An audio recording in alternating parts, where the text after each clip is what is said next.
Kelmiškiams. Kelmiškiams. Sveiki, mėly Šiaulių televizijos žiūrovai, Kelmės krašto ir pasaulio kelmiškiai. Laida Kelmiškiams – tai žiupsnelis naujienų iš Kelmės krašto ir fragmentai apie tai, ką rašo laikraštis Kelmiškiams.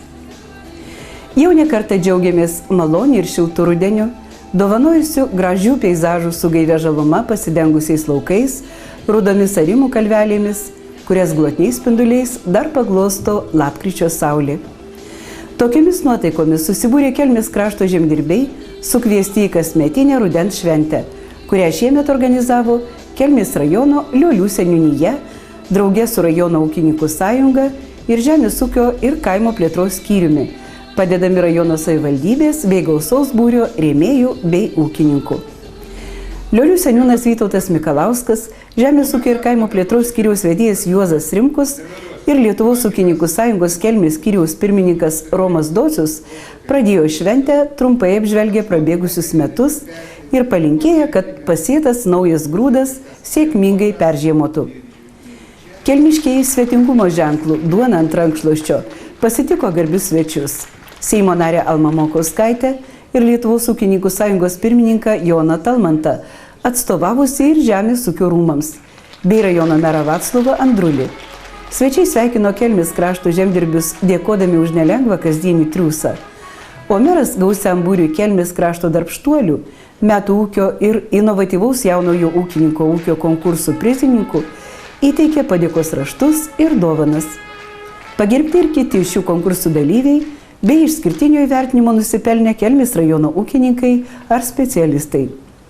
Kaip ir kasmet, į šventę atvyko daug įvairių firmų atstovų, norinčių padėkoti žemdirbiams už sėkmingą bendradarbiavimą, supratimą ir paramą.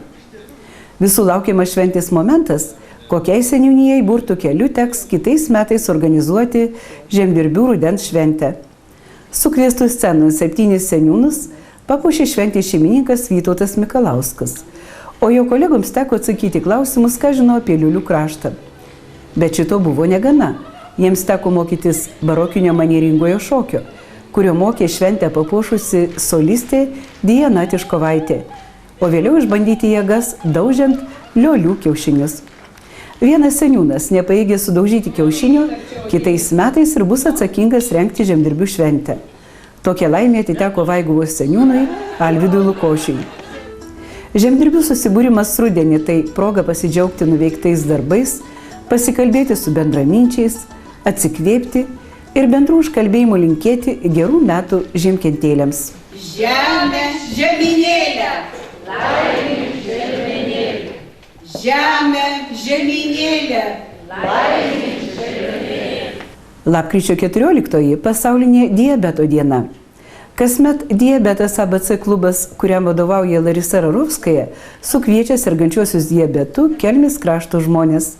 Šį kartą į susirinkusius ji kreipėsi ypatingai jautriai. Gyventi galvodami apie tai, kad aš noriu gyventi, aš turiu gyventi, aš noriu kasdien matyti saulę, aš noriu matyti savo anūkus, aš noriu sulaukti senatvės ir mirti ne nuo baisios diagnozės diabetas, o mirti nuo senatvės. Klubo vadovės raginimas rūpintis savo sveikatą taip, kad kiekvienas sergantis šią ligą nebūtų jos nugalėtas, o sulauktų senatvės, nėra tik raginimas. Į renginį pakviesti įvairių firmų atstovai demonstravo savo produkciją, skirtą sergantiesiems diabetu. Renginio dalyviai galėjo daugiau sužinoti apie savikontrolės priemonės, pasitikrinti cukraus kiekį kraujuje. Sanofi Aventis kompanijos atstovė Žydra Pundzienė skaitė paskaitą apie insulino terapiją. Kelmės ligoninės dietos specialistė Teresa Rulienė plačiau kalbėjo apie mitybą sergant diabetu. O rajono kardiologas Algimantas Petrovas išsamiai analizavo, kaip diabeto ligoniams reikia saugoti širdį ir kraujagyslės. Lapkričio 16 Lietuvos paštas šventė 95-metį. Kelmės pašto darbuotojai šią sukaktį paminėjo Pakražaičio kultūros centre, pagerbdami savo darbuotojus. Nuotykiautojai, pranašai, skrajūnai, edijos, arsidai, ursitai, svetimeiviai, mirguliai. Ar jums teko girdėti apie tokias būtybės? Tokiu klausimu į jaunuosius skaitytojus kreipėsi Kelmės viešosios bibliotekos vyriausioji metodininkė Nijolė Kančauskienė. Ir atsakė, jog visos šios ir daug kitų nepaprastų būtybių gyvena rašytojos Neringos Vaitkutės knygoje Vaivorykščių arkos, kuri yra tik pirmoji trilogijos apie Sidabramiškio gyventojus dalis. Neringa Vaitkutė lapkričio 12 svečiavosi Kelmės Žemaitės viešojoje bibliotekoje bei Elviravos pagrindinėje mokykloje. Neringa dirba Lentvario Motiejaus Šimelionio progimnazijoje ir vaikus moko biologijos. Vaivorykščių arkos knyga ne tik vaikams, bet ir suaugusiems. Tuo įsitikino autorė, sulaukusi daug pagiriamųjų žodžių iš įvairaus amžiaus skaitytojų. Įdomu tai, kad knygą iliustravo buvusi kelmiškė dailininkė Lina Eitmantytė Valužienė. Vaikai turėjo daug klausimų rašytojai, o rašytoja džiaugiasi smalsiais skaitytojais. Man apskritai labai patinka su vaikais bendrauti.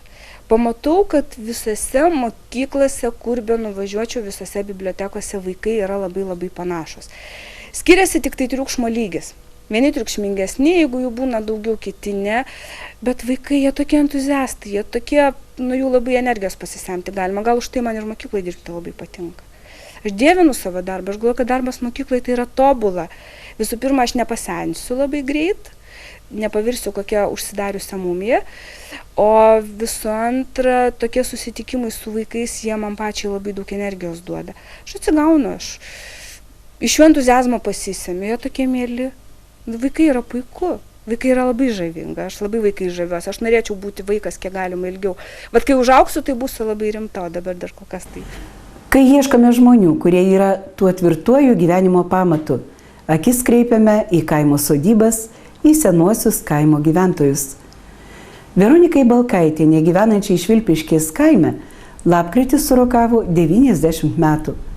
Jai atrodo, kad tokia sukaktis tik kažkieno sugalvotas pokštas. Aš atsirsiu į vakarykščią dieną, negalvoju, kad man 90. Nežinau, kodėl. Niekuomet nepagalvoju. Taip, kaip pasižiūriu 90. Kodėl man 90? Kad aš dar... Kalbėjome su Veronika jos trobikėje.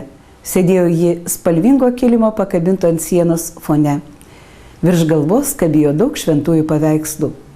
Vieną neseniai parsinešė iš griaunamos senosios trobos, kurioje gyveno Balkaičiai, jos uošviai. Nors ir netoli gretimuose Varvaliuose gyveno Veronika, bet keliai su būsimuoju vyru susikirto vėlai. Apsivedė, kai Veronikai buvo 46, o Jonui 60. Jau 20 metų, kai Verutė ir vėl viena. Tai nuvažiavo man metrikacijas dabar, rugpjūčio 19. Ir žinot ką, paėmė pasus tekštį ant stalo Venckienį, vėl pakėlė, vėl tekštį, vėl. Skaitos ne jis 60 metų niekur susipaišė su paniškums, ne aš. Tai dar taip gyvenime nebuvo, turbūt. Veronika nepametė akių žvitrumo, guvaus proto. Augdama nuo jaunystės pradėjo dirbti. Lenktyniaudavo, kurių rugių ryšyje suspės geriausiam pjovėjui. Veronika atsikėlus prieina prie krosnies, kelia bulvių puodą, išvirė paukščiams. Išėjusi kieman kalbina namų sargą Sabaliuką. Jie iš visų labiausiai myli šuniukus, nesvarbu koks bebūtų. Pasiremdama lazdele eina į tvartą pas Žibutę. Marga karvikė akimis pasitinka šeimininkę, mosteli galvą. Kieme už tvoros kapstosi balti broileriai, kalakutai. 8 hektarai žemės Veronikos ūkis. Džiaugiasi turinti labai gerą ir patogią ganyklą. Gali be baimės išleisti savo Žibutę. Pasakoja. Pirmą miežius ėdavom, o dabar avižas, o dabar kviečius pasijom labai paukščiams man gera. Ir sumal su bulviams paukščių šero, ir paskui kviečių įpilu, mano paukštekai nertė neras. Veronika sako, kad dabar žmonės galėtų gyventi kaip kunigai. Atsisveikiname šį kartą, primindami, jog apie visą tai ir dar daugiau rašo laikraštis Kelmiškiams. Skaitykite, nepamirždami užsiprenumeruoti. Po savaitės susitiksime ir vėl. Būkime sveiki, Kaip gražus yra šis ruduo.